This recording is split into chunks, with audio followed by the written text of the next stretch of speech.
My boy, what's up? Man, scared the shit out of me. Immediately jump. This one probably be a good one. Yeah. What the hell's going on, man? Man, look, so it's 2023. I mean, to guys like us, I mean, it's just another day, I guess. But most people are kicking their ass and, kicking themselves in the ass right now, trying to get their New Year's resolution, rolling. So for the listeners, there was a quote when he said New Year's resolution. Yeah. He put the air quotes on it. Yeah. No, I feel you. It's I don't know. Part of me, like we was talking about off air, I wish I was here yesterday. Man, I woke up genuinely pissed off. Genuine. And that it's been a long time since I've been that angry about anything. I mean, my life is pretty good. But there was something in me where I got into this weird self-loathing thing of like, you ain't done shit. Just a hard look at yourself and like, okay, cool, yeah, you did some things, but really, you ain't done shit. When you boil down to it, of the older you get, the softer your head space is. Yeah. Like stuff that I never would have skimped out on, I start trying to rationalize. And the other day I had to out loud in my truck say, because I was about to go to work instead of going to the gym, because usually first thing in the morning I'm going to the gym. I had to out loud tell myself, stop being a bitch and go to the gym. I don't care what you got going on. I only have 30 minutes. Who cares? Go put the hammer down and do it. And so took my ass over. Never in my life have I had the voice in my head try to rationalize like, oh, maybe. No. I have injured myself irreparably to the point where to get to a certain thing, there's so many things on me that are broken. And now I'm trying to punk out. Yeah. That ridiculous. So genuinely mad. And so mad that I would allow myself to say, maybe. It's the fight between complacency and performance and legacy and enjoyment. There's this big ass pull and push. The older you get, how hard do you work can determine how many minutes you get to spend with your people you love. Because if you got, like we were just saying, if you got to make the money, you got to take the time away from the people you love. If you want to be pinnacle of performance, you got to negate some relationships that probably should be fostered. So you're pushing and pulling and figuring out like what the fuck this is. You can't be amazing at multiple things. It's just not possible. Ooh, it pisses me off. Yeah, I know. It's annoying, man. It really, so I've been doing a lot of introspection of like, cause I think if somebody like me, who you would have to pry my dead cold hands off of something to make it not happen. If I'm having those weird thoughts of like, maybe not. How is it for the average dude that is going through, he's 38 years old, recently divorced, and that trying to like get his mojo back. Like that is a whole different animal. So I said, you know what? You are full of shit. You are no different than any of those people that make empty New Year's resolutions. You're full of shit, and you need to own it right now. So, I mean, genuinely mad at myself. Yeah. Because I'm full of shit. Because I'm so good at certain things. So, I mean, and I will toot all the horns right now. There are some things that God gifted me with some very unique gifts. And that some things I'm horrible at. Like, my gift, and I firmly believe this, the more I put myself in front of this, is the visionary part of things and seeing very large pictures and getting people together to create that thing. But I am terrible at sewing it up. Like I'm not good. I'm great at saying, man, this is a fucking great idea. We can do this, we can go this, involve this person, this, but I need somebody to help me be better at, okay, you need step 1, 2, 3, 4, 5, 6, and then carry it out. Yeah. And it drives me absolutely crazy that I can do physically. I can show up. You don't have to wonder if I'm going to do the job. Strategy or strategic movements of mundane things, spreadsheets, marketing, social media, all the things that they're not grunt work, and it's not like I can smash this out or I can be the huge dream builder. It's almost like I'm so I feel like I'm so good at something. It's my opinion because nobody else gives a shit. Yeah. It's in my own head of I'm so good at seeing the bigger picture that I don't take the time to finish up the dumb shit. So that bathroom closet door that's been wiggling for like 6 months. I finally said, no, fuck off, do it. And so went in there and did it. I've been saying, I want to paint, I want to get into that. I've never painted before, but I used to draw when I was a little kid. No, fuck off, do it. So sat down with my youngest daughter and we started painting. The finishing of a book, I've started 2 of them things, and that I get like all the meat, but I don't do what books the are you things. No, what I'm writing. Oh, you're writing. Okay. 2. Okay. Oh, okay. Yeah. I think we talked about that. One is a fear before. of death. Yeah. This just the fear of death and why it happens and how it fits into the social media construct of things. Yeah. And I give you the basic premise. Like the fear of death is being forgotten and being insignificant. Right. And that the social media thing feeds our egos that we have is because everything you post, it gets an automatic validation of I like this thing. You matter. That's why people get hooked on the social media thing. So you get this instant hit of you matter, you matter, you matter, you matter, even though the shit's empty and people just hit it because they're polite. Yeah. Or they're your family, your friends, whatever. Yeah. That's where they figured out preying on people's insecurity about dying. Because if you think of it, if you were to step back and be completely honest, the reason why you do the shit that you do is to afford the experiences for your family that will make a difference and they will remember you after you left. Yeah, I mean, it makes sense. Like I've come to the realization, especially doing this right here. Yep. Because this doesn't go away. Nope. And there's a lot of things, photographs burn up. Like this stuff is out there unless all those platforms disappear. Yep. It's out there and it doesn't go away. And that's kind of, that's sewing that up for me. Yep. So like calling, like that kind of stuff of not finishing that book pisses me off badly because I have not invested the time to know about co-authors, about publishing, about ebooks, about any of this stuff because, you allow other things to take your minutes. There's so many other things that steal you. I need to finish that one because I think there's a lot of people, there's a lot of mental health tied to that thing and that it's intertwined with all the other stuff that I stand for. It's, preserving your health while you have it, experiencing things intentionally, making sure that you're surrounding yourself with people that are better than you and have more profound views on life and all the other bullshit. All of that is wrapped into this thing of creating this, almost like your Paul Bunyan story of your great grandkids said, hey, great grandpa DJ did this, and now you're larger than life. You did the thing. You effectively did the thing. And the other one is remember like 2016 when all the police shootings and all the bad stuff? Yeah. Like there was an intentional, to me, there was an intentional spotlight shown on some things that would very much divide people. It was an intentional spotlight. Call it what you want. It was constant, over and over and over and over again being put in your face. Yeah.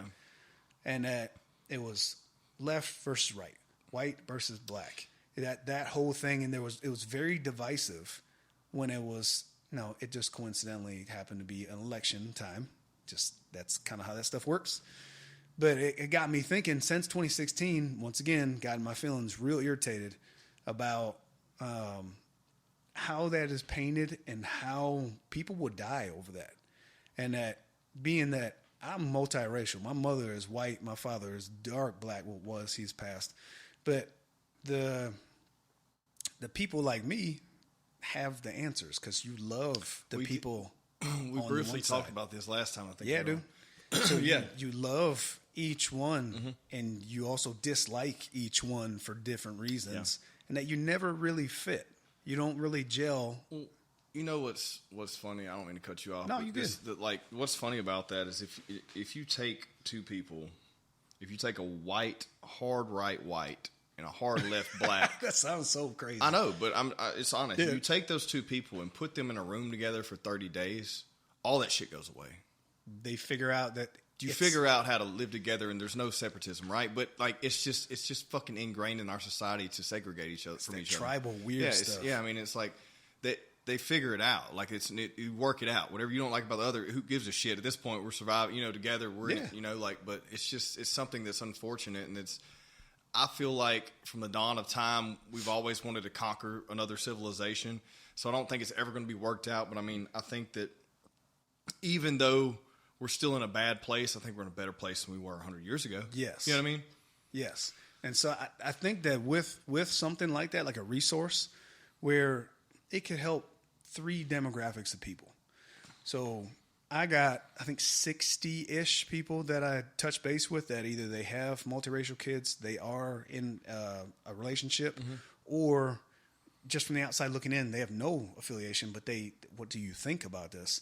And that I think that it would help white people to understand black people, help black people understand white people, and then help the little multiracial kids to be proud of themselves for what they are, extra unique. And that instead of trying to fit black or white, just be you. Yeah.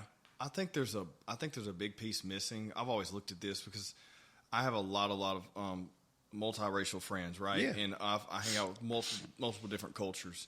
And until you get inside someone's culture and live in it, you really can't respect them. And if you're on the outside looking in, you're always going to formulate an opinion without any, sort of evidence.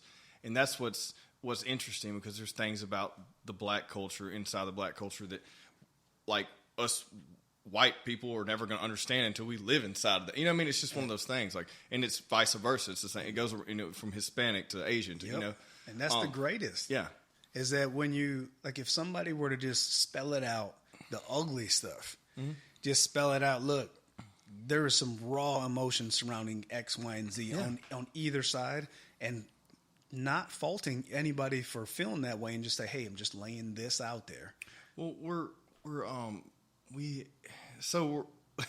it sucks because we are facing, like, we're dealing with all of the past bullshit. It's trauma and it's stuff. It's built up on us, right? Like, all the stuff that's happened in previous generations get blamed on the next generation, even though it's not that generation's, that's not their fault. It's not their fault, but they take the heat for it. Yeah, dude. They don't, it's like you take it back to like slavery. Yeah. And then once slavery was abolished, well, it wasn't really until hardcore, like, into the 50s and 60s. Yeah, like, or even in the early, in the early, 20s, 30s, whatever.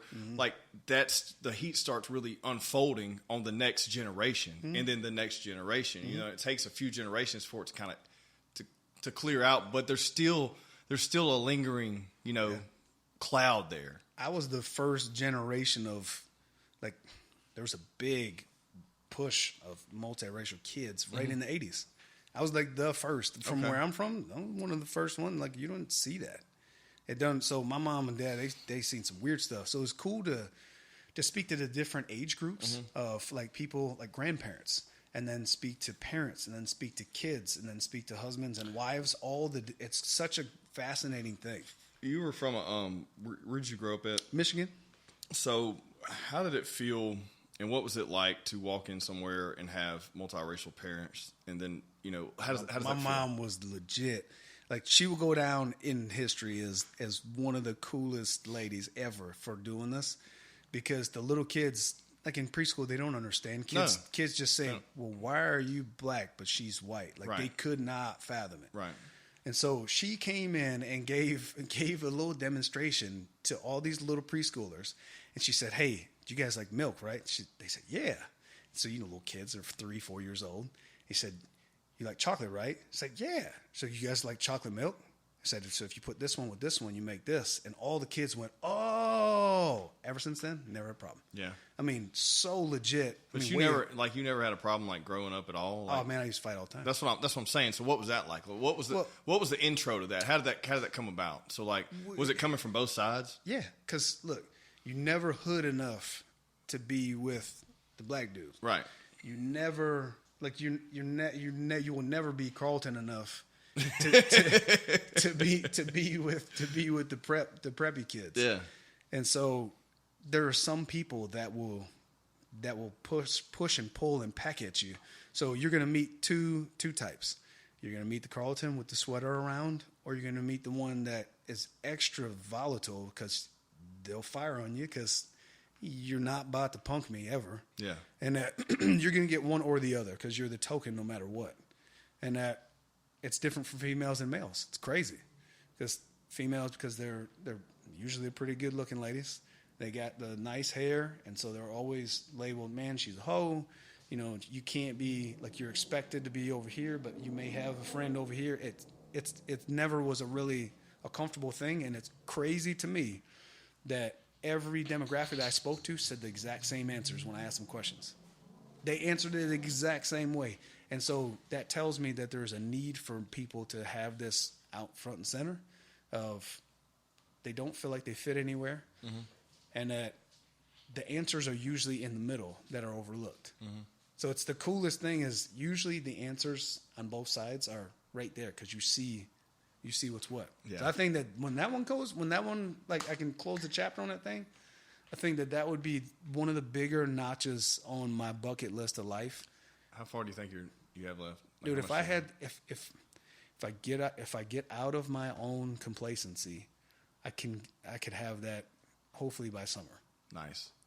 I'm gonna start texting you. Yeah. Like some David Goggins shit. I'm gonna start texting you like Yeah, every 2 where weeks. you at? Like, hey, have you wrote anything? Have you wrote anything down, motherfucker? What's up? So, because I want to read this shit, and I don't read anything, or I'll audible it because I want to listen to it. It's so necessary. Yeah. And the death thing is so necessary. Yeah. Because we're all going on the same conveyor belt. Yeah, we're dying. It's all the same way. It's just like what you're doing. Yeah. And that all of that, like me shining the light on me of you're full of shit because you don't. It's almost like you're sanctimonious, like because I'm physically like I'll do the thing.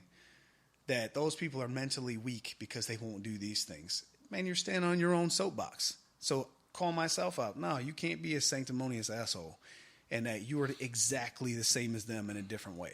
You are not willing to do the hard things to get you to the next thing.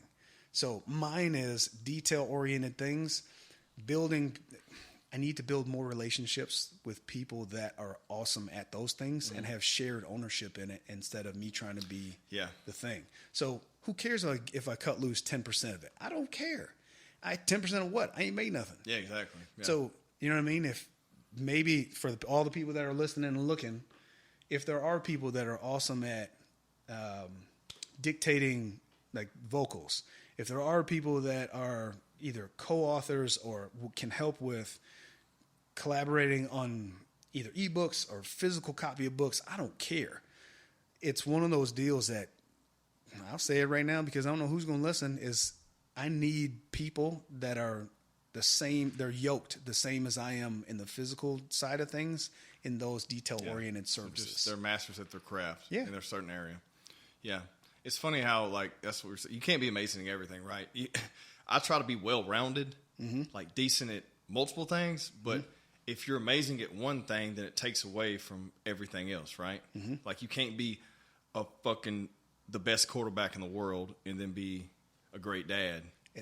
You know what I mean? Usually doesn't pan out. It's one of those things where the best fighter in the world and then an amazing husband. It just doesn't work that way. It's so hard. Like, I've learned to, I've here recently, I really learned to like, okay, how can I spread everything out and just try to be decent at everything? You know what I mean? Yep. Like, and then at the same time, like keeping a good physical standpoint, trying to keep a good mental balance, trying to, balance the work, home life, kids. It's just like, if you can just kind of try to keep it even kill everywhere, I feel like you're winning. You know what I mean? Because if not, you're teetering on one side of the other, one failure you're to just win, close enough to where you go, I can't let that one.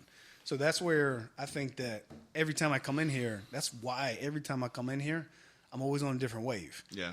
Because there's refinement and betterment every time, every day, every minute of every day, if you're looking for it. And so I'm trying to get better at spotting my own faults so I can get rid of them.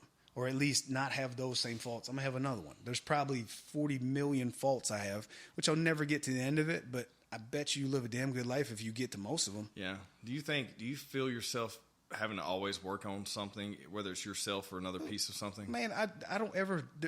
I'll put it like this: when people say, "Oh, I was just chilling," that is not a thing. I don't have it built in. I have like a project mentality 24/7. Dude, I wrapped 3 gifts this morning, trained myself, got in the sauna, shaved, did the whole thing, made everybody breakfast. Because like you can't like what are you gonna do? You just gonna sit down there, look through your phone. Those days when I do that, those are the days, the mental health days where you don't feel right. Right, but also you need them too. It's weird, right? You need it's fucking weird. You need a break, But also, I was talking to you about this beforehand. Like I had food poisoning like 2 days ago or 3 days ago, whenever it was, and so it took me all the way down and drained my whole body. I haven't had that shit in like 10 years probably. I had some bad tuna. I'm not going to name from where, but a sushi place.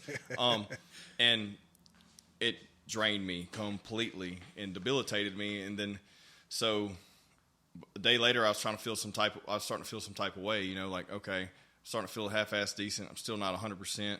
The next day, I'm like, okay, I really need to I haven't done anything for 3 days now. I really need to do something. So I'm starting to get a little energy together. I'm like, man, I just don't see how I can't take that much time off of anything. If I'm sitting, like when you're sick, like I'm saying food poisoning, like it was bad, bro. It was bad. Like where I couldn't get far from the bathroom coming from either end. You know what I mean? And so when you're tied up and you can't do anything else, it freaks me the fuck out. Because there's no way I could go to prison. I would literally fucking kill everybody. Like there's no way, dude. Like I think that's I don't know what I would do. I mean, cut you off. I truly think that people that go to prison, that's why they keep going back. Yeah, it's because there's something in a human that you're not supposed to be singularly isolated. No. And be stuck within walls, especially like if you're a go-and-doer. Some people, their energy level is just low. It doesn't matter what you say. They're just content with just like, hey, how you doing? I'm over here. That's fine. And that's cool. But when you know you're not geared like that, if you were incarcerated, you'd be the guy that did 1,000 push-ups a day. Like you had a routine. Something, man. You know what I mean? Like I have to find a routine to keep me like go to the library, go to the fucking go here, do this extra activity. I'd have to do all that shit because you're hyper too. Yeah, is that I don't know where some people have more. Maybe we just burn hotter. We won't be here as long, probably. Which is that's unfortunate, and I feel like that's gonna be the truth too. Like it is what it is. Hey, but you know what? Shit, I'd rather drive it like I stole it. Yeah, I mean that's what you got to start thinking about. Like, what damage have I done early on? Crazy. How long is that going to live with me?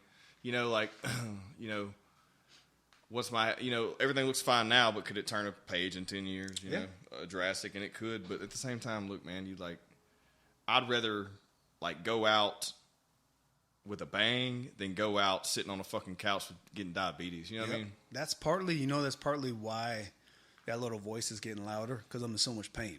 Yeah. So I came up with this premise, and it will come in the future. We already talked about that. Yeah. And then I came up with this premise of I'm not able to push and do the things that I want to because I'm so broken from what we were just saying.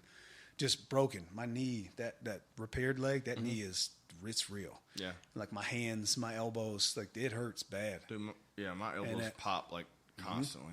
And so I get down because I can't fully really dig in like I used to. And I think this is the feeling when people said, wait till you hit 40. Wait till you hit 50. Most of those people said that, and they've not done the shit. That's what's crazy to me, right? They say, wait till you get old. I'm like, yeah, but you just quit fucking moving. Yep. It's a difference. I wonder if, well, granted, we'll probably never feel like them. They'll probably never. I think this might be the active version of that. And that you start getting in your head of, man, maybe I should just chill. Maybe I should just maybe. And I think, no, the reason why is you are not durable anymore. And that's ridiculous. So you're freaking fragile. Yeah. And so then I started getting this weird spinoff of, well, if I'm injury prone and fragile, how fragile am I with my finances? Exactly. What if something happens? How fragile am I with my marriage? How fragile am I with my job? How fragile am I with relationship building? Where are my weak points? And I went, no, this is where I said, no, you're full of shit. Because if I'm fragile, broken, and it's making me feel some kind of way, like I'm getting down in the dumps, what happens if I'm fragile plus I have a big financial hit? Exactly. Plus I have one of my kids is doing bad in school. Plus me and the wife are not getting along. You know what I mean? Like plus, plus, plus. Mental health is directly tied to your durability now. So I think that is also a very large component that everyone in this whole New Year's season is dealing with is they are fragile and they are not durable in multiple areas of their life. Like, how many people you know that carry more than $5,000 in credit card debt? Probably 80% of the people Dude, we walk fragile finances. that we talk to every day, probably. Fragile finances. Big ass auto note, huge mortgage. Let something happen to their job. Watch what happens to them. Yeah. So fragile financial. How many people are on the cusp of diabetes or hypertension or eating disorder or whatever? Fragile on the health side of things. How many people they let their kids just chill on a tablet? They don't interact. They don't teach them nothing. Don't take them nowhere. They don't spend no time. Fragile family life. Yeah. How many people are hollering at people on Facebook and trying to figure out OnlyFans and all that other bullshit? Fragile marriage, like straight up on the verge of disaster. Yeah. So I think this is why this is that new year, new me thing, is because there's so many things that are teetering on like, fuck, this might go over. That if we could just say, okay, I'm going to build some more durability. I'm going to make sure that I take my ass to sleep. I'm going to make sure that I ask my kid how her science project is going. I'm going to make sure that I tell my wife, without you, the house would not go as well as it should. And I'm speaking all these things myself because I have to constantly remind myself while I'm trying to make sure everybody's okay, while I'm trying to make sure that my health is like I'm still Superman, while you try to scheme up all these little business ideas and all this other bullshit, to stop and say, the most important people in my life, are they fragile? Yeah. Because if they are, why am I doing all this other shit? So if my daughter's not confident in herself, I fucking tell her she looks nice today. Just took me 2 seconds. If I can see my wife is stressing out, you say, hey, I got this, man. You're doing an awesome job. I just want to tell you, unsolicited. Any of that stuff, like, I told you, man, it's like I got punched in the face the other morning. And sometimes when you get the hey, stop being an asshole, do something about it. So that's why I sat down and painted. That's why I fixed the stupid door. That's why any of this stuff, I'm just trying to be more, what's the best way to put this? I am trying to be ruthlessly introspective, but meticulously aware of the people around me. Yeah. Because if I'm only in my own bubble and I'm the most awesome thing on the block, but everybody else is suffering, that is not the move. What's it doing for you in the long run? Yeah, man. Or them, you know? Yeah. I heard that men are associated with what value they provide. Yeah. It's a real thing. I think it's like vasopressin or something in your brain that through effort and like, hey, I brought you this thing I just killed. Like that's how we view ourselves as valuable members to our people. I think that we live in our own head thinking that that's the only thing. That as long as I provide you with a good life and money and security and safety, that I don't have to do anything else. I think that is absolute dog shit. That makes sense, though, yeah. Do you know what I'm saying? Yeah, because most sense. dudes, we are wired. Like, if you're a good man, you're wired to make sure everybody's okay at your own expense. Yeah. You will do anything. You will not sleep. You will work yourself to death. 2, 3, 4, 5 jobs, pulling double shifts doesn't matter. And that you give, but you have nothing else to give. You gave everything, every drop of you, but there was more that needed to be tended to than just the finances. It's kind of... Yeah. It kind of boots you in the ass, and you go, all right, maybe I'm not doing enough. Maybe I'm not who they think that I am, but I can get that way. If you get around enough people, like I love listening to Jordan Peterson. That dude is he's legit. He is nuts, and his ability to just, regardless of how you view his stance on some stuff, all of his stuff's not good. Just like all Joe Rogan stuff's not good. Yeah. So I look at it of self-regulation can lead you to paying attention and helping others do the same. So Did I tell you? Did I tell you about what I taught my son the other day about his last name? Oh, Jesus. Okay, yeah. This was an intentional part of mine. So I think there's a lost thing of being proud of who and what you are. I think that's nothing even talked about. That's not even talked about. It's a anymore, lost right? thing. Like people have family crests. They don't even know what the hell their family They don't know is. where that shit come from. They have no idea. They just know, hey, it's Scottish and I get this cool flag and there's a knight on there. But I started teaching my son. I said, buddy, do you know that you were champion from the day that you were born? He said, I was? I said, man, you got my blood in your veins, man. Do you understand that? He goes, I do? I said, yeah, you have mine and your grandfathers and his fathers and his fathers and his fathers all the way back, and there has not been a soft one out of any one of them. Yeah. I said, so every one of them, I said, you're the last one. So you were special before you even breathed.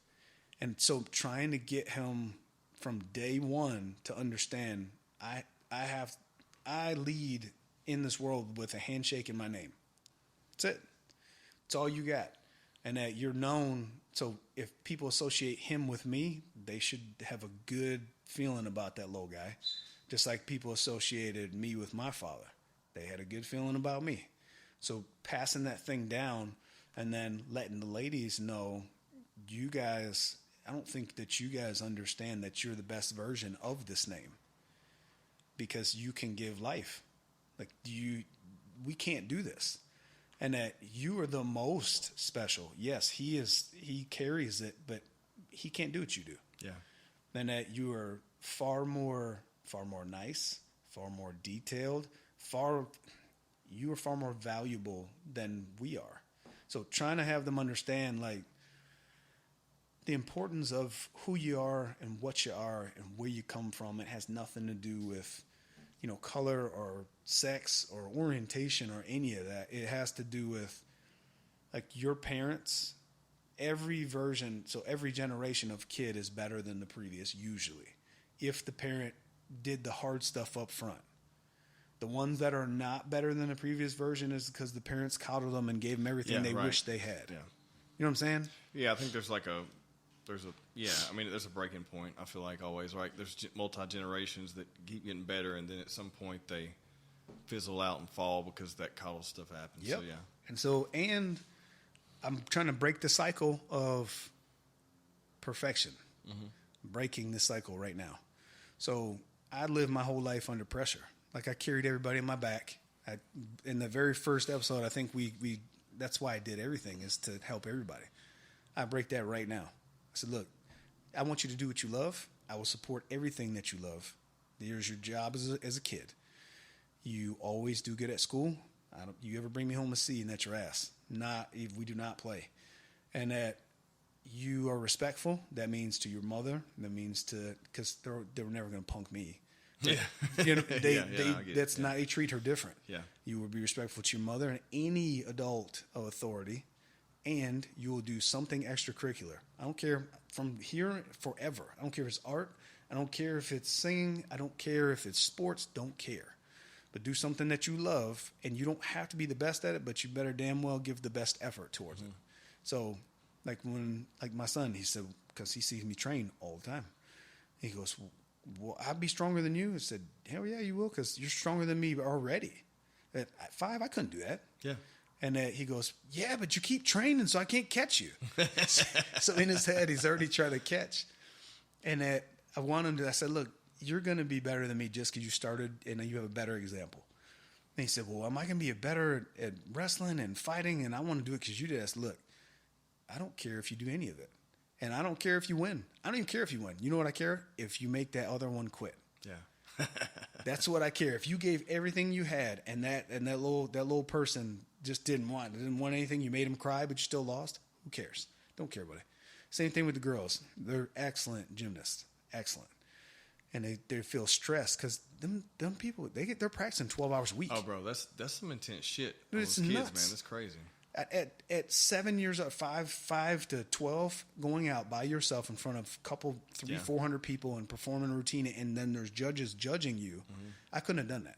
And you're prone to injury early on too. Very. You have to be great that you're in their corner because you know what to look for, right? Because those kids are injured so early Their on. backs, their my, knees, my wife shoulders. is a gymnast, and See? she has so much issues now, shoulders popping out all the time and shit. Nope. Because they were making them do things in an excessive manner that they should not have been doing, for warm-ups and things like that. And I even tell them, look, we skip practice. Yeah. If somebody were to know me from the past, they go, well, hold on. What did you say?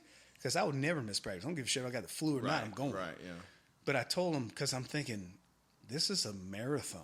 Yeah. Like, this little girl is 9 years old. This one is 12 years old. You're 9 years old. We're not trying to win a national championship at 10. We want to win a No. world championship at 25. Yeah, You know what I mean? It's like, man, you're still a baby. Yeah. She said, well, I'm tired. All right, we're not going to practice. Yeah.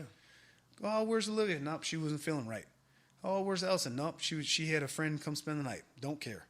So we're stopping that perfection cycle right now. Yeah. That's not a thing. And that if they choose to do another sport, this might be their last year. That they've expressed like, hey, I want to try soccer. Cool.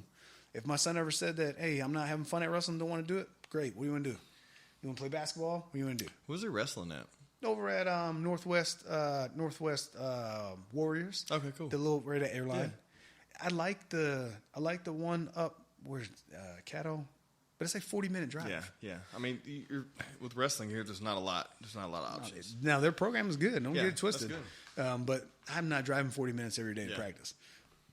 It's as it is. I'm trying to rush to get him to Airline itself. Mm-hmm. Plus, man, he's 5 years old. Right. He'll be 6 tomorrow. Mr. Well, Isaac. shout out to him. Hell Happy birthday. I'm just wrapping his gifts. He has a little buddy coming in today. We're supposed to go to Surge or whatever. Okay, that's a fun little spot. You been there? Yeah, we took the kids. That'll You spent bite some money you- quick that'll too, buy- I was gonna say- but it's a good time. It'll You can bite sit your at- wallet, You but can it's bowl. cool. They'll bring you drinks, food. That is They true. have decent food too. They have a gluten-free pizza. What? Yeah. Okay, we'll check it out. Cauliflower crust. They have a decent menu. Now, with you and your lady, do you guys find the same things to be true? Because some of the stuff that I say is only unique to me because I can only see my little bubble of life. Yeah. Well, so like she was pushed. Me at an early age, I wanted to do everything because everyone else was doing it. So obviously, I didn't have an athletic family, so I wasn't pushed to do things. But I wanted to play baseball because all my friends were playing baseball. Then I wanted to try football. Then I was playing basketball. I was playing all the sports because my friends were doing it, and I was trying to, I guess, figure out what I was good at. I kind of sucked at all of them, really. And then I think we all did. yeah, man. It's like I kept doing those things, and I did band, then I did cross country. I was really good at cross country. Not that I was a champion. Wow. But that it made me. That's where the working on yourself thing started. Was cross country because it's just you. Okay. And like I realized when I started doing it, that I wasn't the fastest, so I could do the long distance stuff. So I could do long distance track, long distance cross country. So me and a few friend of mine, we actually started the cross country team at Halton. We just got together and talked to some people. We're like, hey, we want to do this, and we put it together. And they have a great program since. So it's pretty cool to be the first year of that. That was pretty awesome. I never would have guessed. Yeah, that you was were a cross country. Yeah, man. I mean, and now it's like I can still run long distance. I'm just not fast. But anyways, with her, and then I got into later, got out of all sports and just started partying, and then got into later, and then I got into mixed martial arts, and I really I liked it. Not that I was ever a champion at that either, but I grew so much myself, within myself between I think cross country and mixed martial arts, which was crazy to even talk about because those aren't even associated together, right? No, I mean the Diaz brothers, they mixed them two together pretty good, but it's a different style though, dude. Yeah. You seem like more of a power type dude, right? But I didn't find that until later on, right? Gotcha. Because I was a chunky kid and I lost a bunch of weight when I got in high school, and so when I lost all that weight, I wanted to run so I didn't get fat again. So that was my motivation. You and I got a similar start. We talked about that. That's crazy. And so my wife, she was the only child, and she was made to do every single fucking activity. I don't like cheerleading, gymnast, softball. And she was burnt out. She was the first female to play high school football in Texas. She was fucking playing with dudes in high school football. Yeah, that's like a whole ordeal. She was literally on the football team. Whoa. Yeah, Good maybe it was for- middle that's school. awesome. It might have been middle school. Either way, she was the first female to play on a male football team. And then all of the, whatever, you name it, all the sports. And whereas, so now it's like with the kids, it's like we tried karate for a while. They liked it, but they didn't like it. And man, at this point, they haven't asked to do anything yet. We did running club this year, and they liked it. See, my both the kids wanted to running club, Yeah. but I said, look, how are you going to do you can do anything else? They already got, both of them are cheerleaders and gymnasts, and that they're every day of the week. Right, yeah. So I said, running club be fun. It worked out good because it's only like one day a week, and then they do a race like once a month.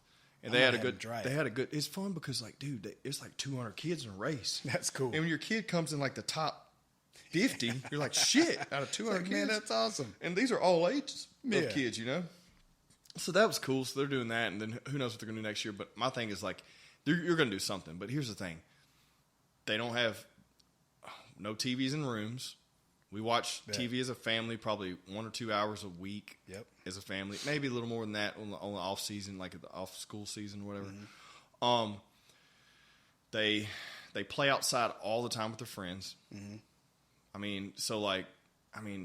They're active, and I'm cool with it, and we're not forcing anything on them. But if they pick an activity, here's the thing: I'm not doing 3 fucking sports. You're gonna pick one. I just can't, man. Like, there's no way. Like, we have too much shit going on, and it's like, I'd rather you just double down on one than try to do 4 different things and spread everyone thin to where I'm miserable because you have to go here. You're miserable and tired because you've done 5. I just feel like, and my wife definitely growing up that way, she's going to be like, hell no. So it's just like one thing. I think they're going to try soccer next year. We'll see. That's cool. And I think until high school, it really don't matter. Yeah, man. It's like, just be active. You know, like some kids get their, you know, athleticism early on, but most of the time you don't develop that shit until you know what's scary is? On all cylinders. I didn't really hit the for real stride until I was 20 years old. Like I got by on just being real mean. Yeah. But I remember being 20 years old and looking in the mirror going, damn, that's different. That's different. And then you start going, woo, okay, there's some heat behind this now. Mm-hmm. Where some kids at 14 years old, you can see it. Like, they just smash everybody. Oh, there's some monsters out there, man. It's insane. And here's what I hate, and I have this vendetta against it, and I don't know why.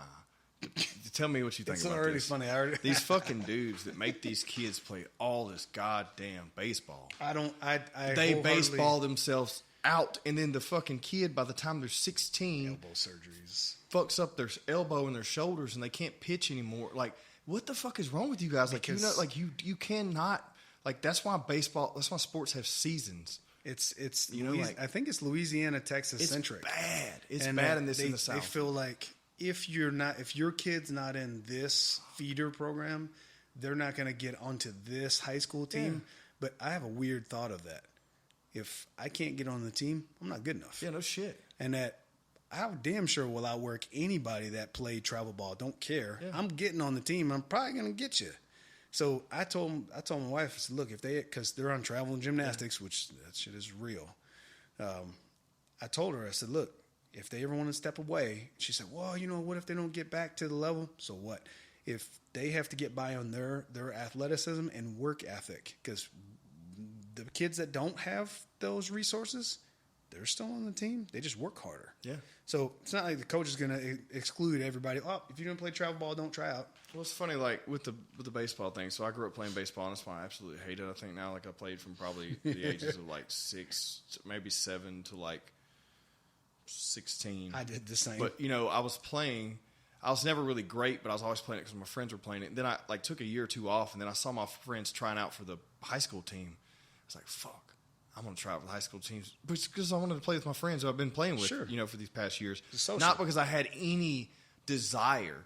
And so, but I had desire for cross country, and we'd built that team already. So we had that little team going. So like cross country season is in the fall, and then your track season's in the spring, right? Yep.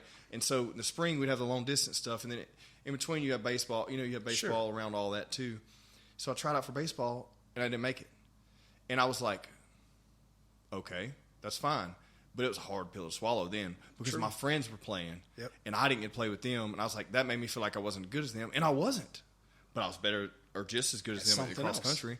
And so I just doubled down on that. But for the longest time, that shit, I didn't even think about it until you said something. It stayed with me because I didn't make the team when I played with all these people, but I just wasn't fucking good enough. And that's okay. And it is what it is. And that's where I think people miss the point of you don't need to abuse your kid. Like there's a term called long-term athletic development. You are hurting this kid long term when you're sending them to a strength coach at 8 years old. That's dumb. Yeah, 100% dumb. You personal trainers, you can come at me. I don't care. It's dumb to have an 8-year-old kid doing specified training unless you're going for like the Olympics or something like Olympic weightlifting. You start at 8 years old, fine. But for baseball, man, just have them kids play. Yeah. Have them play. Have them doing, body weight centric stuff. Learn how to land correctly like that. Okay, fine. But if you're having your kid go to a strength coach and a showcase and a special baseball camp plus AAU season plus the regular season, like the kid never gets to be a kid. No. And that sometimes it's the parent that is worried that their kid is not going to get picked. So what? It's going to teach the kid, okay, I'm going to outwork you. Okay, I'm going to come out here and I'm going to get a summer vacation because you need one. It's a kid. They're your kid. You have no memories except for swinging a bat.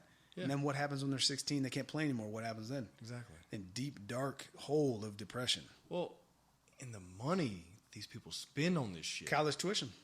You imagine for 15 years. For fucking nothing. For traveling around and playing in 100 degrees on a fucking Saturday when you could be doing something else. Like, if they're never, I don't know, like, I get it, but there's so many people that are doing it that are doing it to the extreme where these kids are never taking any time off. I don't agree with that at all. Like, it's fall ball, and then it's fucking regular league, and then it's summer league, and, it's just like. Look, I think you could pick.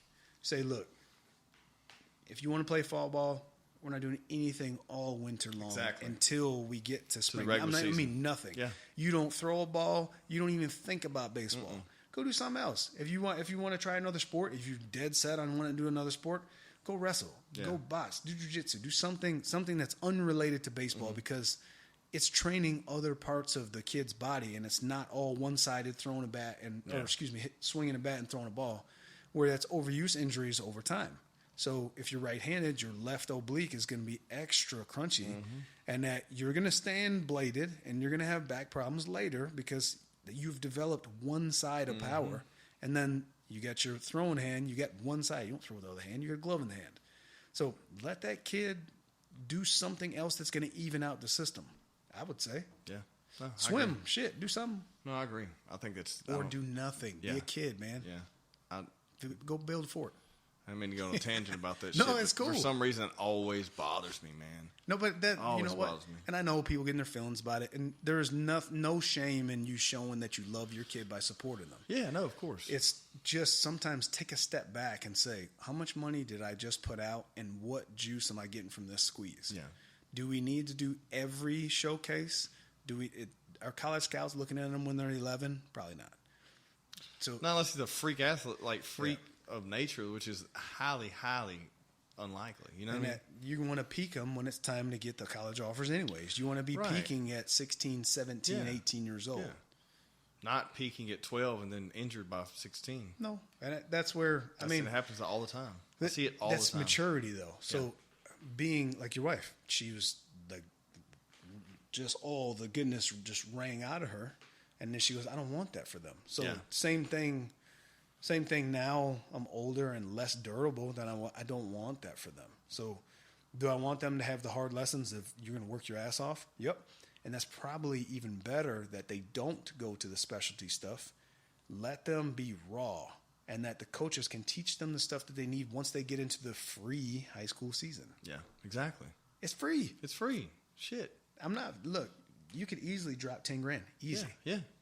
And for one baseball, like for a baseball year, season, that's probably a cheap year. Yeah. With you got accommodations, travel every weekend, and all that travel. Yeah. Now, I love all sport endeavors. Probably keep the kid off drugs or in good company. Think that maybe if you have the one season and then let the kid play a free sport that's unrelated, just have fun with it, and then if you want to do the showcase right here, cool. But we're gonna let our wallets cool off. Yeah. And then give you that, because a lot of those kids can't take they can't take any vacations. Like no family vacations. Their vacation is going to these events. Yeah, because they dress them up like a vacation. We're playing in Florida, but the whole fucking time you're at the ballpark. You know what I mean? Hell no. No, there's so. I mean, I guess there's a bunch to unpack, man. I think that we're all trying the best that we know how, but I think we're looking at it through a damn straw. Yeah, I mean, we're looking at everyone else and saying, well, can I do it better than them? How are they doing it? Why do they get to do it and we don't? Dude, I heard a good quote today. What? I think you will really enjoy this. In your 20s, you spend most of your time worrying about what people think about you. Mm-hmm. In your 30s, you spend your time thinking, I don't care what people think about me. And in your 40s, you realize nobody thought anything about you in the first place. It makes fucking sense. And I heard that this morning, and I said, I got to tell them that right here, because really, like in your 20s, when you're really trying to hustle and trying to figure out who you are and set your place in this world, and maybe you've met the person you're trying to be with, and you're trying to impress. I think some people still stay in the 20s mindset forever. Oh, they do a long time. Man. So when they get in their 40s, that's a midlife crisis. Yeah. Is where they realize it doesn't matter. None of this stuff that I did mattered. Yeah. Well, that's the great thing, right? If you realize that it doesn't matter in the first place. I've been leading with that now for a couple of years, especially in the past 2 years. It's like when you lose all your ego, and of course we still have egos. Every human being has it, men and women. It's not just a man thing. It's just built different, right? But I feel like that I've just lost more and more and more and more of my ego. And I tell my wife that too. It's like every day we move forward, I'm losing more and more of it, and I feel better. I'm not scared to talk about anything now. Nope. I don't give a shit what anyone thinks anymore. Nope. I'm just trying to make the right decisions in life, It's funny you said that. Just had a conversation with a lady at work of I'm wrestling with me being Mr. Edwards and me being Nate. Yeah. Mr. Edwards, very much, we will do this. We will be here. We are going to do this. I deliver when needs to be. Nate is crazy as shit. And that constantly is having somebody dancing on a reel. Yeah. And it doesn't matter. I love that part. The problem with me is I've separated the two, and I don't think that's appropriate. Yeah. So I think I'm going to start erasing Mr. Edwards fast. And making it more, when you see me, it is one and the same. Yeah, that's another thing. That's a good point. I've come to grips with that too. I feel like I'm more authentic and the same person all the way around than I was a few years ago. So I feel like that's when you're coming into your own, right? Like where I'm the same, I'm going to be dressed the same no matter where you see me. I'm going to be, doing the same.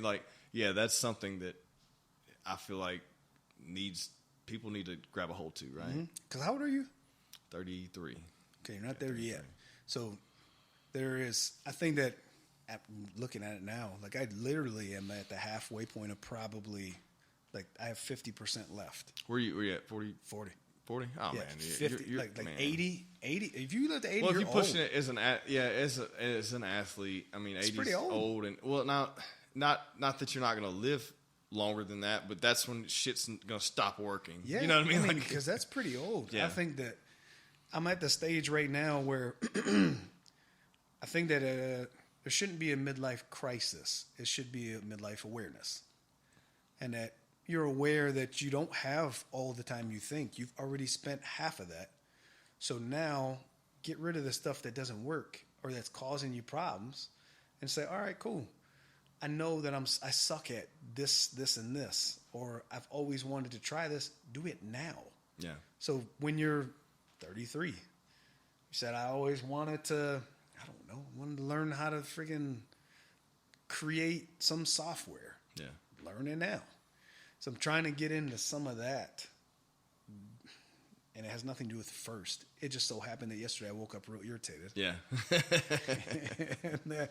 and then I think there's more people that are having issues. Yeah, there's more people that are having issues than they probably will let you know.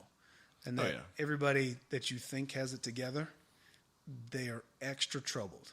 So the people that are crazy wealthy, I used to think, oh man, I really want that life. When I started working with them, they wanted what we have. Yeah, you got to find a balance, and that's something that I've realized too. I used to want all the money, and then I didn't have the time or the mindset. Right now, it's less money, spread myself into more avenues, and give and receive more. Well, you kind of lived this whole thing. You started the food, the catering. Oh yeah, I'm doing that. Yeah. So that was something that you always wanted to do. Yeah, and that I think people don't ever explore that. It always lives up here. So they say, man, I could have done that. Yeah. That goes into that. Yeah, there's so many people that die with regrets. Hell. I don't want to. If it's going to be a regret for me that I die, like when I die, it's probably going to be a small one. It's not going to be. I don't want it to be no huge thing that I just wish I would not have done. It would have done. Didn't get to. I just with all that time off with this. I mean, some people hate it that the kids are off that much. I don't care, and that it's kind of shown me that I like doing the stuff that's the fringe that I'm not used to doing now. Yeah, and that. Now I just have to figure out how can I make what I do right now scalable to be on autopilot, and I have to service it every now and then to be able to do more of that fringe stuff to have more life enjoyment while you still maintain the same quality of life as far as financial. Yeah. I've noticed this, and you said the kids being off. Like, I just take them everywhere with me, man. Yeah. I need to go pick up wood. They help me load firewood. You know what I mean? Where'd you I need get to your get wood? Do it. We'll get off line. Yeah. I want to know where you got it. Oh, I got some people. I'll give you phone numbers. I got some people that I get wood from, but like I'll get oak and I get pecan. But like if I go get like whatever I'm doing that day, they go with me. Mm-hmm. Same. Like it wasn't. I remember doing that kind of stuff growing up, but it was like also a lot of times Dad or whoever just was like, "Hey, no, I got shit to do." But now it's like if I go meet a buddy for lunch, I bring the kids with me.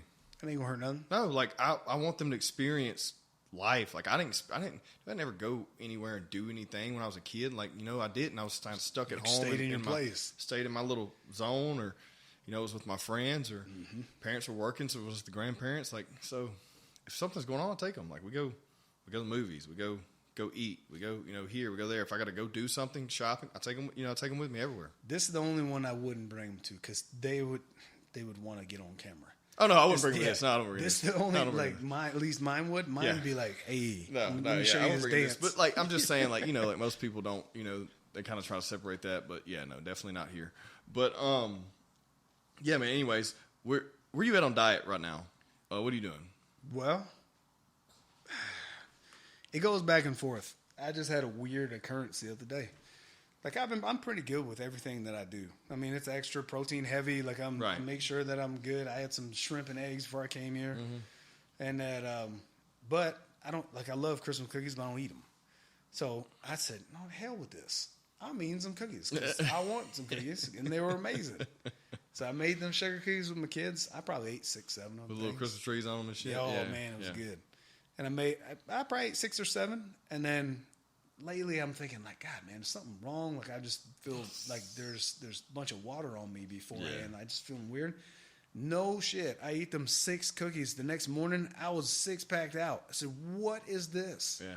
So what happened is I think that I've gotten so accustomed to the things that I was doing. Yeah. I think my body was getting extra inflamed. It's probably a good idea to give yourself something here and there. I think it's fun to mix it up. This is what I'm doing right now.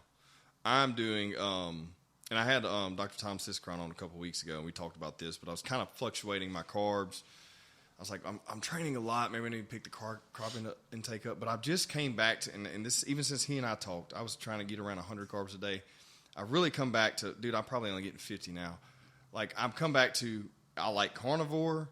Okay. I take my Jocko greens. So Jocko greens, meat. Something. After you tell me. Yeah, meat, and then if I'm getting any carbs, it's from fruit. So I'm changing my energy source from carbs to fat. And so I don't have a problem with eating fatty meats. That's where I'm getting my fat from. That's where I'm at, man. Like right now. And I keep going back to that. I've tried, I try like carb cycling and, keto and then doing, whatever the fuck. But like for me, like my body just does not like fucking carbs. Doesn't matter what it is. Doesn't matter if it's rice. I think I know why. Because you were obese as a kid. Maybe so. So your body is set up to where it goes, no, I'm good. Yeah. I like this storing fat thing because you never lose fat cells. They just shrink. Yeah. So whatever fat cells you create, especially during certain times of your life, if you create them, they're there forever. And so they just flatten. And then when you get to getting full, your liver can only have so much, and then it kicks it out. Those fat cells start filling up, and that's why people get fat in their face and around the midsection, that whole deal. You may just have more of that.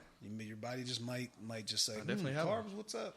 Yeah. Man, so now it's just, that's it, bro. I get a look. If anyone's like, you're not getting your roughage from your green, I got Jocko greens. Get my greens. You can make your own green powder? Yeah. I just did it. What'd you make it out of? So I grew on my, I got the COVID you grow porch stuff garden. And all, I keep it out there. So collard greens, kale, spinach, turnip greens, and then anything that has leaves. So if you're growing sweet potatoes, the leaves got a bunch of vitamin K and all kind of crazy shit in there.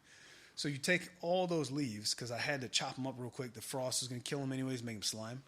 So chopped them up and then put them in my dehydrator. And so I dehydrated it, put it in a bag. Each batch, dehydrate, put it in a bag, and then you put it in a coffee grinder. You got Jocko Greens for nothing. There you go. That's it, man. You just got to grow it. Yeah. Or you can just go to the store. But so you're taking greens? You take greens? Yeah, man. So I'll take greens, plus I try to get 3 vegetable sources a day. See, I'm not. I'm so bad at that. I would rather just have meat, man.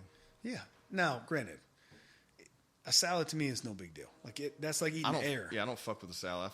I tell everybody it's empty calories. In my opinion, like eating air. So yeah, you're eating lettuce with absolutely no nutrients unless it's spinach, and then you're adding fat to it. Yeah. And it's polysaturated. You know, it's stuff made with fucking nut oils and all that. And I use the garlic expression one. Yeah. Where it's cane sugar and you get vinegar and water and everything. Right. Yeah, that's fine. And then, so I try to get 3 different vegetable sources, because I heard a researcher saying that the food cravings you have are because of the colonies in your gut that you're feeding. So if you eat a bunch of sugar, it's because the colonies are going, no, yeah, I like this. That's their substrate that they have. So if you starve it from the sugar and you start adding beets, now a new colony that can digest that thing, it wants that. You start shifting the things that you want. So gut health, gut microbiome health dictates what you're doing up top. So whatever colonies you're feeding are the ones that are going to either help you or hurt you. Yeah.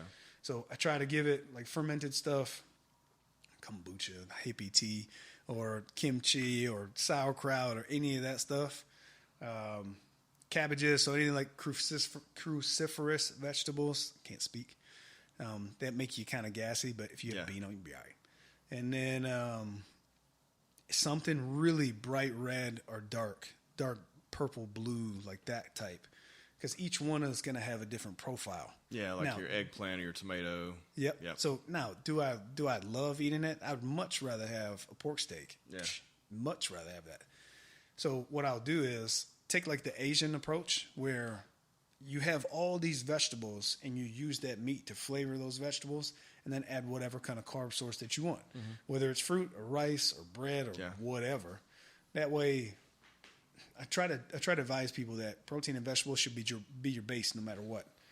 That way, you're getting because basically it's like a solar panel that you're eating. So the solar panel that you're eating, it's just giving you the energy, because it all that sun's energy is in there. So you're going to get that. Am I a vegan? Absolutely not. Yeah. Not even, no stretch of the imagination. I just know that colon cancer is a real thing. Yeah. So I'm not a fan. And that however you got to get your fiber intake, do that. Don't matter how you do it. I don't care if you're eating Fiber One bars. Get some fiber in there. Yeah. But the meat is never going away. So I usually get 8 to 10 ounces of meat every serving, no matter what. If I get less than 8, it's an insult, because there's not enough food. Fill me up. No, not enough food. And that primarily what I'm been eating is deer. Yeah, I ate a lot of deer. My brother-in-law, unfortunately, they moved and forgot a whole freezer full of deer. So unfortunate for him, fortunate for me, I inherited all the deer. And I need to get one more this year, so that way I can keep the process going. I got one in the freezer. I probably need to get 2 more before the end of the season. We still got like 30 days, so I'm going to try to go get 2 more. But you take the kids? No, not you yet. Take them. Not yet. I've taken them 2-3 dad, times. like I don't even have time to go hunt. I've been letting people, like her dad kill one, and I'll just get it from here. Yeah, because every weekend I've been grinding, catering and shit. So, but I'll go like typically once or twice a year with my buddies at their camp, and I'll kill one or whatever. And but they're almost old enough where they can go. They're 7 and 8. Like it's I didn't really start going until I was like 10. You could do it. Yeah, I took the girls last week, and that they were going to shoot a doe, and the wind swirled. I was so mad. I wanted them to shoot that. It was a little one. I don't care. To them, they'd have been all excited. But I've been taking them because, once again, I don't want it to be all about athletics.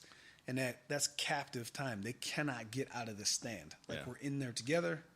Like you can't be on a tablet or anything. Like we're here. You got the binoculars, and if I'll hold the gun and let them look down it and say, okay, you see the crosshairs, and they're doing it, It's a 6'5" Creedmoor, so it's not going to kick their shoulder off. Yeah. But it's enough to where I want them to know where the food came from. And so if they waste that food, you had to kill that thing, and that thing died, and now you're throwing it in the trash. You wasted it. Yeah. So there's not as much disconnect anymore of, oh, wait a minute. That thing was just happy and frolicking. I killed it. Now I'm just going to waste it because I don't want it. So I'm trying to tie that back to where whatever they eat, they understand where it came from, and there's some things you may want to have more than others without giving them weird complexes of eating disorders. Yeah. Yeah, I told her, as I said, we're going to start taking them. I'm going to probably start taking them next year with me when I get more time to go. I haven't really wanted to go this year because I've been too busy hustling other shit. That's why I told her. I was like, it's not even she's like, why? I was like, because it's something I like to do as a kid. It's a skill. Let's give them an opportunity to do it. And it's just cool to be able to add that to your resume of growing up, right? Man, it's a skill. Like, it's cool. Yeah, any skill's awesome to have in the toolbox, right? They don't even have to see one. No. It'd be cool if they see it. It's more or less, hey, I remember when we went and did this. Well, it's a little hard too, right? You got to walk a good ways. You have to be quiet. Yep. You have to sit still. It's usually cold and uncomfortable. Yep. Like, all those things are good for you. Yep. I think they're good for you. Even as a child, I think they're good for you. I'll tell you, take them afternoon or take them in the morning. Because in the morning, they're like, is it time to go? It's time to go. It's yeah. But if you take them in the afternoon, they know when dark is there, it's time to go. Yeah. That makes sense. That's why I took them morning a couple times thinking, I got to get out of here. Yeah. And don't take them to anywhere, whether you're chasing the giant one that you've always been wanting. Don't take them that. to that. Just take them, take them somewhere. Meat hunting. Yeah. Take them somewhere where, look, if something gets away, you go, damn, all right, fine. Yeah. So trying to, like you were saying, I take them everywhere. Mm-hmm. So, like, we went fishing the other day. That's something we hadn't done this year. We need to do that. As it warms up, we'll go. Yeah, that's the little bayou by the house. They call it Little Gar over there. They were excited. But trying to get them interested in other stuff. Matter of fact, we just added a member to our family the other day. Oh, yeah? Yes, damn bearded dragon. Oh, yeah? You got your bearded dragon? Yeah, because, like I told you about the grades, I'm extra serious about the grades. Very on play. And I said, if you get straight A's, I'll let you pick a pet. Can't be a cat or a dog because that's a big thing. Where cat, her mom's extra allergic to cats. And a dog, it's a lot of work. The dog that I'm gonna get, I can't mess around. Like, it's not a light expenditure, right? So I'm going between either a Boerboel or a Corso. Okay. And remember Lorenzo from BNI? Yeah, he is a Corso. Yeah, and that crazy black thing. I love that thing. And it's between those two breed guardian dogs, and you have to be able to spend time and train and have room for them to run. So if we can get property, then we can. But I'm not buying a dog until you got property to be able to do that. That's another thing. I was talking to someone about that the other day. Like, all these people have all these dogs in this neighborhood. Like, it's so funny to me. Like, they have these little tiny yards on these quarter-acre lots with these 40 by 40 yards, and these dogs are in the captivity all the time. And if they get out, everyone freaks out. Oh my God, there's a dog out. There's a dog out. Like, they're not living their best life. I don't give a fuck how big of an animal lover or activist you are. Your dog inside your house all the time and going out to your 40 by 40 yard, it's not fucking healthy for your animal. I don't care what kind of animal. Yeah, they need to move, man. It's not. And so, like, I'm a proponent of, like, fuck, like, I just don't like it, man. And it's so funny, right? Because if you have a cat, we have a cat.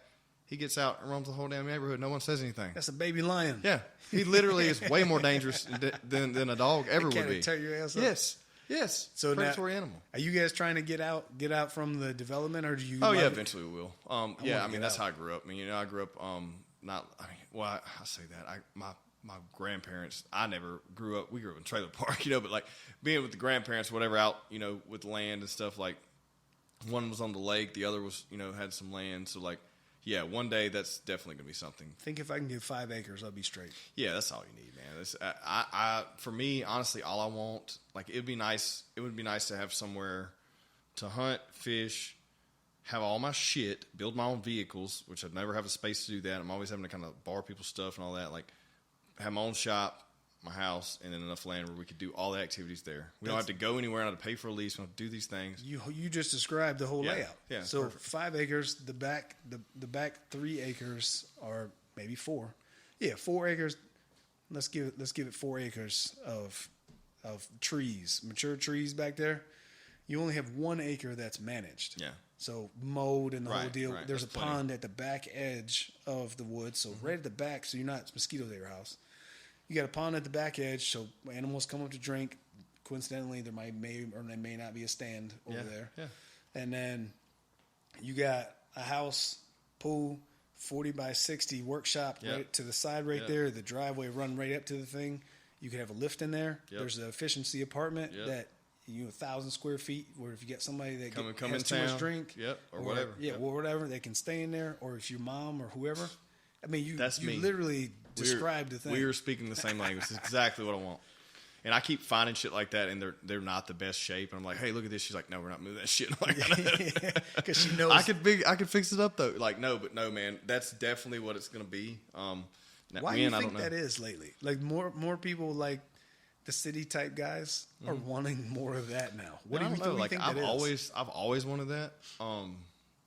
It's just been a slow progression. Like the first house I technically built and bought like in like 2012, I had a single wide trailer on some family land that I had for from 18 to 22, and then 22 I bought a house in south of town down here, and I got a whole acre lot. And I wish I would have kept that. It was great and plenty of room to add stuff onto it and all that. But I've always just liked that room. You building your own? You're a good mechanic. Yeah. I can do air tools and all. I don't have hardly anything now because I don't have the shop room. But I used to have when I lived, in the trailer. I had my own shop behind there, and I had all my stuff. And then I lived on that other piece of property with that house. I had some stuff, and I've slowly gotten rid of it because my life got busy, and I was more focused on growing the brand and the business and the marketing and all that stuff, and not so much on my hobbies. Now as you get older, things are starting to get back into those, and I can build. I mean, my hopes are to build a car in the next 10 years. You ever done one? I've helped with a lot. I mean, I grew up in a mechanic shop, so yeah, man. See, that's one area where I'm okay. Mm-hmm. I'm better with the carpentry stuff. See, I suck at that. I suck at that. I'm not carpentry shit. I can fix something, plumbing or something at the house, whatever. But when it comes to building something, count me the fuck out. Not doing it. I built my kid at art desk the other day. I saw that. Hey, man, I'm telling you, man, it's one of those deals that you're filling in the gaps of.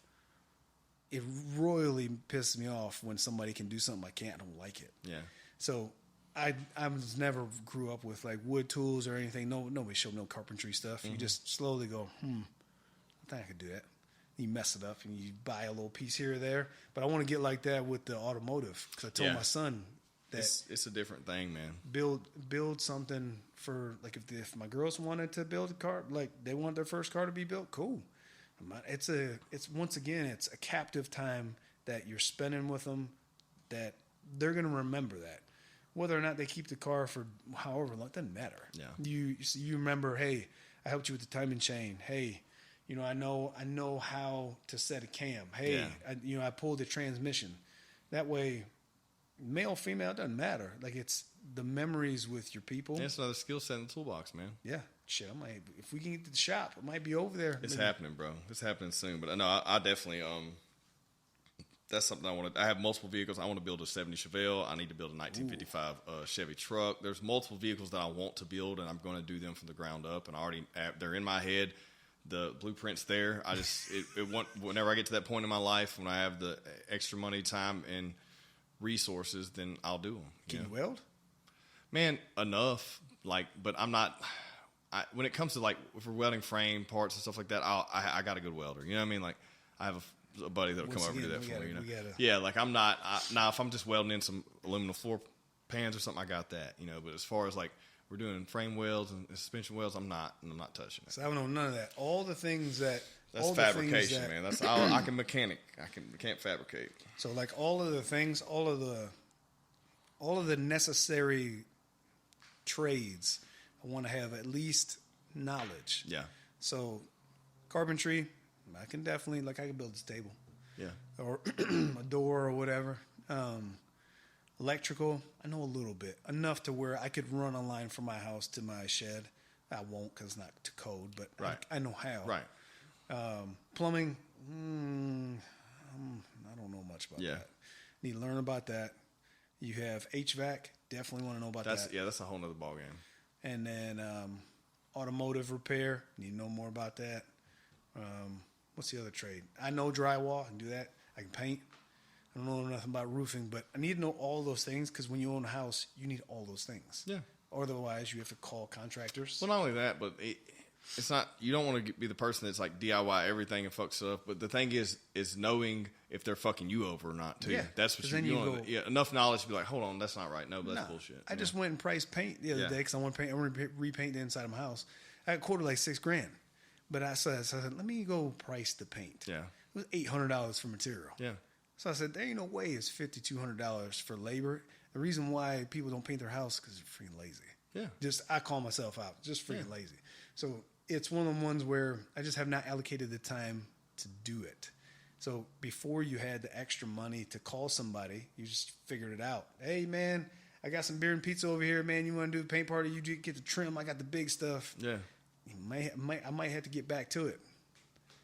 I've done it before, man. I've done it. I hate painting. I did electrical stuff too. I worked with a guy. I was in high school. I think it was right out of high school. I was maybe, I don't remember if in between like junior or senior year. It might have been after high school. I was working at the family sawmill. Then I decided I want to do something different. Maybe I don't remember the timeline. But anyways, worked with the electrician for 4 or 5 months. Hated it, but I learned a lot. So I have pretty good knowledge, and we worked with like 120, stuff, and then we also worked with the big industrial shit that whenever it shocks you, you're melting. Like if you touch it, you're not letting go of it. So I want to get the shit that hums kids, when you hear it on. Yeah, I want to have each one of my kids have a trade. Yeah, because it's mandated. They have to go to school. That's not a thing. Like I don't care. You have to get a degree that is transferable to gainful employment. I don't care what it is, but you also got to have a trade that you like.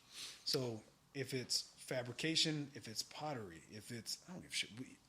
My one kid just said that she loves doing like the FX type makeup. Yeah, where like airbrushing and like helping freaking people with their weddings or whatnot. Yeah. So a trade like something like that to where even if the world just went to shit, you still are fine. So like, yep, I know how to weld. I got you. I'm gonna be on your site tomorrow. Yeah, skill set. Skill set. You gotta get them right because with your hands, our people like didn't use your hands to do. They just told us go to college. They didn't know any better because they didn't go to college. Because they didn't want to go. Because they all were in the trade. Yeah, they said they no. Were like, I don't want you to have my life. We don't want you to work all the time. But what's great now? It's like we got the best of both worlds. How about we learn trades and we have the knowledge? And then we can pick and choose what we want to do. You can manage the trade at that point. So you already have the trade now with the MBA or whatever you get. Yeah. Now you can hire people to run your trade business. Yeah, that's the move. Yeah. No, I agree. So that's where I'm trying to make my shit scalable. Like the stuff that I do for the primary job, would love to be able to figure out how to have somebody say, all right, general manager of this person, here's the point, here's the people we need to get at DJ for the social media presence and the search engine optimization and run it. Yeah. It might have to be a thing. Hit me up. It might just happen right here. Well, let's see. On the other side of that, what about like where you at on working out right now? Man, so after I gave myself the pep talk, no, matter of fact, this goes back 2 weeks ago, where I tried an old program that I have not done in about 5 years, and it absolutely folded me. And I went, okay, not performing to the standard. So maybe I can't do that all the time because it's not good. It's probably not going to be good for me.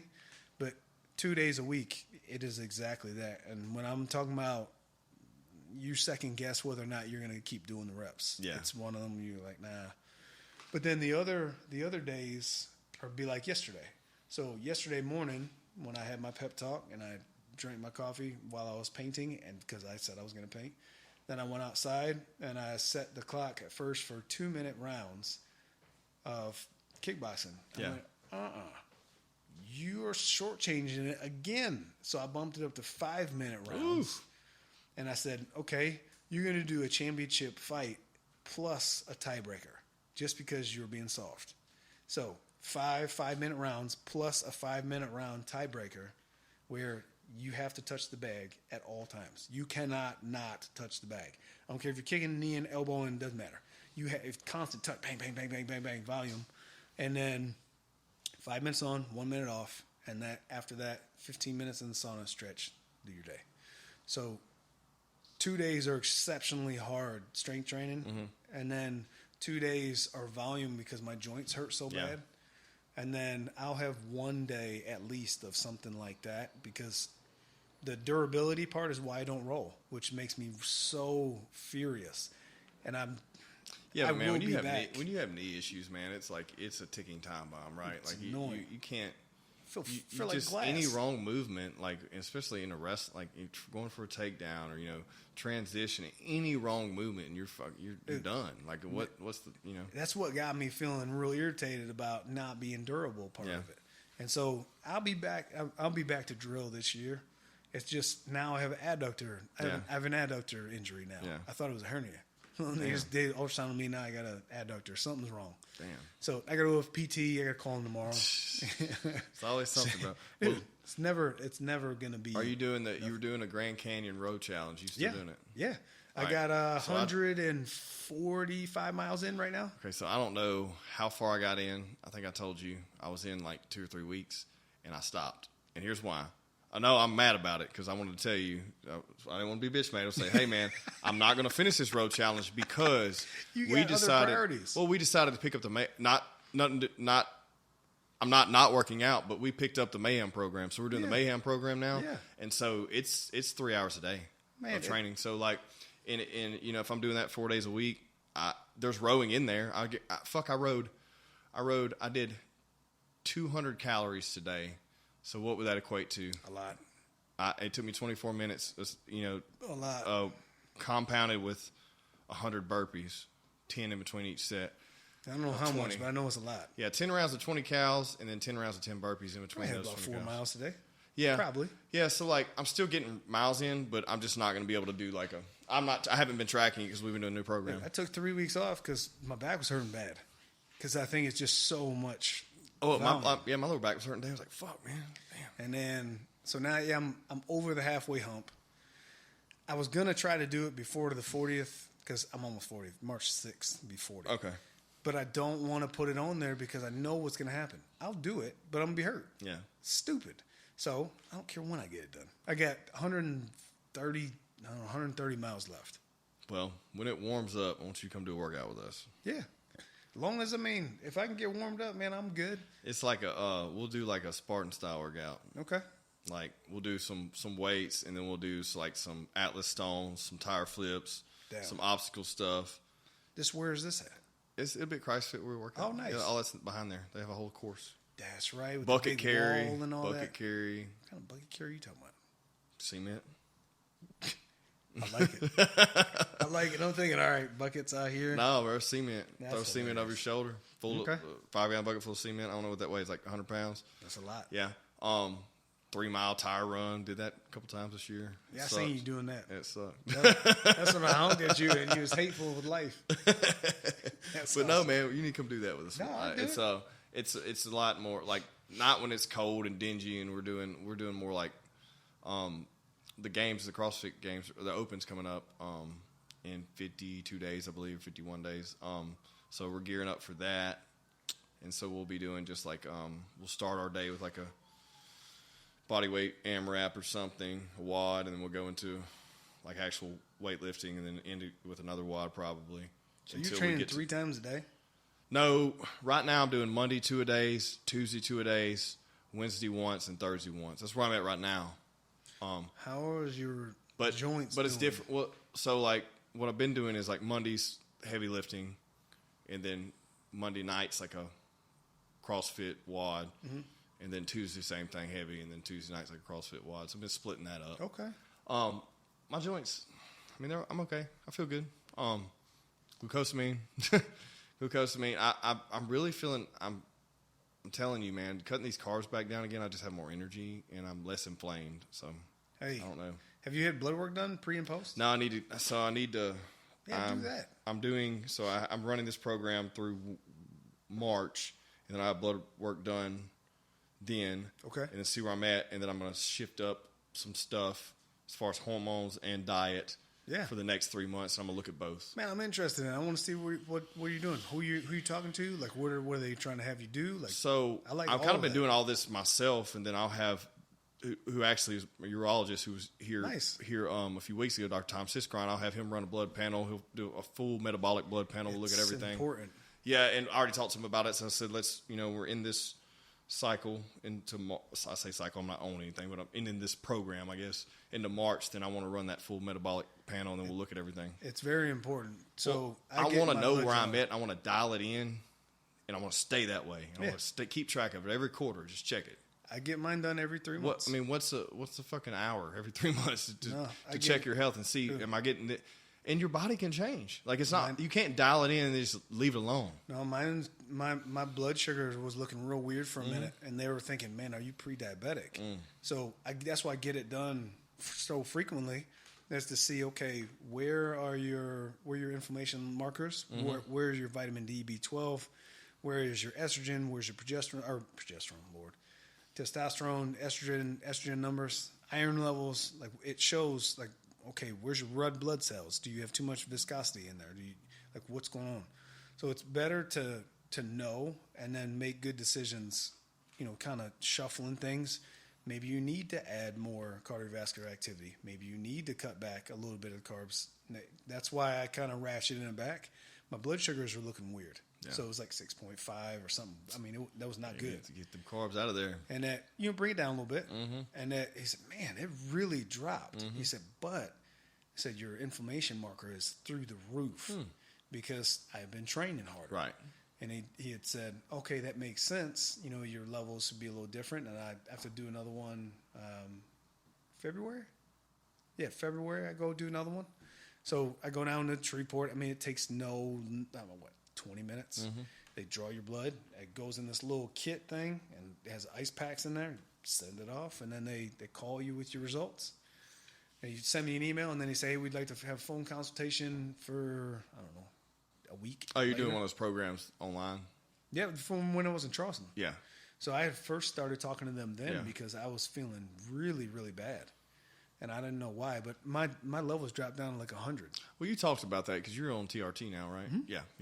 So I think previous abuse, like when I was younger, taking all kind of shit that I shouldn't have been taking, whether it been from testosterone to fucking everything, anything I could get my hands on, just because I was like trying to get strong and jacked. Head trauma too, though. Yeah, it could be any of those things. So like now it's like I'm just kind of trying to figure this out, and I probably may end up having to be on that one day too. And they dropped me down because I told them, I was like, my numbers came up.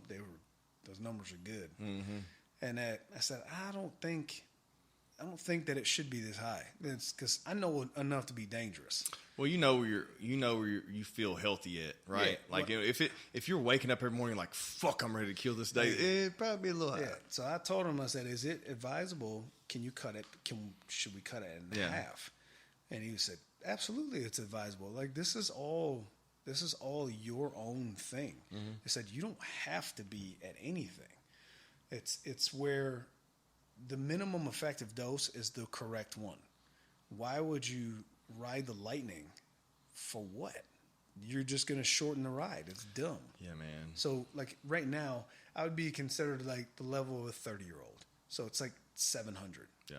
So just normal, regular, like a 30-year-old dude just walking around. I don't need it to be 1,500. Yeah. That's not. Yeah. It got up to like 1340. You fuck around and hurt yourself. It's dumb. You know what I mean? Yeah. So come down. There's way less. Yeah, but I've had it. That I guarantee you, I've never even measured my levels, but I guarantee you, anytime I was full-fledged running something, I promise you I was close to those numbers. Running stuff here and there. And I was never doing it healthily either because I had training and fighting or whatever, but I was also drinking and my diet wasn't in check all the time. And now it's just like, man, trying to get everything flatlined, organically, and then dialing in, everything from there. That's how you maximize, because I think a lot of people will use a service like that as a crutch versus using your output and your intake to really, that's the big driver. This is just the autopilot. Like autopilot and make sure that you stay where you're supposed to be. This is what's going to bring you up or down. Yeah. So your food and your fitness is going to bring you up or down. This thing makes sure that your system stay where it's supposed to be. And tequila, I throw that in there too. Hey, you know what? I throw my tequila in there, man. But I regulate that, and I've learned to move that around since watching my recovery and workout times and stuff. I learned that I move that around based on what days I'm working out hard and the day I'm not going to work out hard next, because I know it's going to affect my recovery for the following day. You know what I mean? I would not, like, if there's a big strength, like the 2 big days I'm telling you about that are terrible, you could not make me do it, because I know what that does. Yeah. Where if I'm boxing, I don't need that. Yeah. I mean, it ain't going to hurt me none. I'm boxing. Also, like, if you're having a day off, do it the night before the day off. Yeah. You know what I mean? And then you just ration how much carb that you're going to give, how much carb and fat that you're going to have for the day, because you're going to eat up a bunch of calories right there. So you just got to know what you're doing when you're playing with the chemistry set. Yeah. So, like, I think it's really smart that you're talking to the doc. I highly implore any and all, do not try to venture out and do anything stupid, because I didn't even think to do anything, any kind of maintenance, any kind of anything, until I went to the doc because I felt so horrible. Yeah. And he said, hey, man, you're at like a 70-year-old's level. So this is not normal. And so they started me on a pregnancy hormone called HCG. Yeah. And so it gets everything back right. And that you ride, I don't know, 6 months or something, and then it goes off. And so 6 months later I tested, and they're like, I didn't bounce as much as we hoped that it would. I think it was from head trauma from sparring. I've never been KO'd, but for sure, all them times breaking helmets in football, I got like 6 of them, and that every time you hit and have a flash like that, it's a brain injury. Sparring. I've had a lot of those sparring, yeah. So I think that part of that, and then the intensity of training, of, like, you look at high-level fighters, a lot of them go on it afterwards because their systems are so messed up from cutting weight and training to those levels. So getting them, and I was really hesitant even to push the button, because I was afraid of, number one, a stigma of, oh, you cheated, this is why you got it, and not. Yeah. And the doctor said, what are you talking about? He said, for 3 decades, you've been training like nobody. Yeah. He said, so who cares what anybody thinks? Once again, caring what people thought instead of what was optimal for your health. Not only that, like, it's not healthy to have those lower levels, because it's going to. Told me heart disease. Yeah, it's going to, like, that's the thing. Too high levels leads to Heart heart enlargement and then heart attacks, and then too low levels, same thing. So, like, you got to dial it in, and you just have to find those numbers out. So, like, I'm on the path to that now. And I'm like, With great, and I'm younger. A lot of people don't start looking at this until they're close to 40, but I'm like, where am I at on past abusive things? Correct. I probably sped that up a little bit. Sometimes I don't feel some type of way. But ladies can do the same though. So here's the thing: is it's usually only focused on the male side. Yeah. So when you're looking at optimization of hormones, so ladies can go into early menopause. Oh yeah, of course. So people don't realize they have more testosterone than we do. That's what I was about to say. They have more testosterone than we do, but they just have higher estrogen levels. They can't convert it as well. So really, like, a lot of the symptoms that are associated with menopause, either pre, post, during, any of that can be remedied with a urologist, endocrinologist. When you're looking at where progesterone, estrogen, testosterone ratios, making sure that they're at the right level for them. So there's just super hormones going on, and it can really help through the menopause cycle through that. So that way they don't have so many side effects. Yeah. I guess menopause is a thing too. Yeah, apparently so. As we get older, stuff kind of sucks, man. It's nice to know that there's means and methods to kind of dial this stuff in now, and then there's enough people out there that can kind of walk you through the process. Yeah. Whereas 20 years ago that wasn't a thing, right? No, and that, like, if you're using it as like the catch-all, you're gonna lose all the way. Oh yeah, you're gonna lose. So if your sleep sucks, your food sucks, your fitness sucks, and then you just use this to kind of say, "Hey, I'm gonna get fountain of youth." It doesn't work like that. It's gonna. You might feel better, but you're still you're fucking yourself in the long run. So that's where, like, the whole thing that we always talk about is the optimal health experience is to make sure that you're doing the correct things to use the help that the doc has given you. Otherwise, you're just basically peeing this down the drain. Yeah. This is just keeping you where you are. Exactly. That's how I would think it is. I agree. Well, let's wrap this thing up, dude. We're over an hour and a half now, so we'll get this thing wrapped up. But, man, we never have enough time. We'll do another one soon in a couple months, bro. All right. It's good to catch up. Yeah, man. All right, bro.